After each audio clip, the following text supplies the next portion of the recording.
ഒരു health insurance policy choose ചെയ്യുമ്പോൾ പ്രധാനമായിട്ടും എന്തൊക്കെ കാര്യങ്ങളാണ് നമ്മൾ മനസ്സിലാക്കേണ്ടത്? നമ്മുടെ പോളിസിയിൽ എത്രത്തോളം കാര്യങ്ങൾ കവറേജ് ചെയ്ത് കിട്ടുന്നുണ്ട് എന്നുള്ള കാര്യം നമ്മൾ വ്യക്തമായിട്ട് അറിഞ്ഞിരിക്കണം. അതായത് ഒരു ഇൻപേഷ്യന്റ് കവറോ ഔട്ട് പേഷ്യന്റ് കവറോ നമ്മൾ എടുത്തിരിക്കുന്ന പോളിസിയിൽ കിട്ടുന്നുണ്ടോ?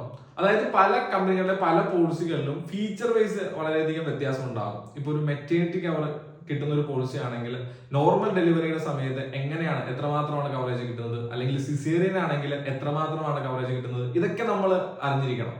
അല്ലാതെ നമ്മൾ ക്ലെയിം ചെയ്യാൻ വേണ്ടി ചെല്ലുമ്പോൾ അത് കിട്ടിയില്ല അല്ലെങ്കിൽ ക്ലെയിം കിട്ടില്ല എന്നൊക്കെ ഒരു കൺഫ്യൂഷൻ നമ്മൾ ആ സമയത്ത് വരരുത്. കാരണം നമുക്ക് ഒരു എമർജൻസി സിറ്റുവേഷൻ ഉണ്ടാകുമ്പോഴാണ് ഹെൽത്ത് ഇൻഷുറൻസിന്റെ യഥാർത്ഥ ഒരു ഗുണം നമുക്ക് വേണ്ടത്. അപ്പൊ ആ സമയത്ത് നമുക്ക് മാനസികമായിട്ടുള്ള സമ്മർദ്ദവും കാര്യങ്ങളൊന്നും വരരുത്. അതുപോലെ തന്നെ ക്രിട്ടിക്കൽ ഇൽനെസിന്റെ ഒരു കേസ് പറഞ്ഞു കഴിഞ്ഞാൽ ഹാർട്ട് റിലേറ്റഡ് ഇഷ്യൂ അല്ലെങ്കിൽ ക്യാൻസർ റിലേറ്റഡ് ഇഷ്യൂ ഒക്കെ വരുന്ന സമയത്ത് എത്രമാത്രം കവറേജ് നമ്മൾ എടുക്കുന്ന പോളിസിയിൽ ഉണ്ടാകും, ഈ കാര്യങ്ങളെ കുറിച്ചൊക്കെ നമുക്കൊരു വ്യക്തമായിട്ടുള്ള ഒരു ധാരണ ഉണ്ടാകണം. നിങ്ങൾക്ക് ഇൻഷുറൻസിനെ കുറിച്ച് ഒരു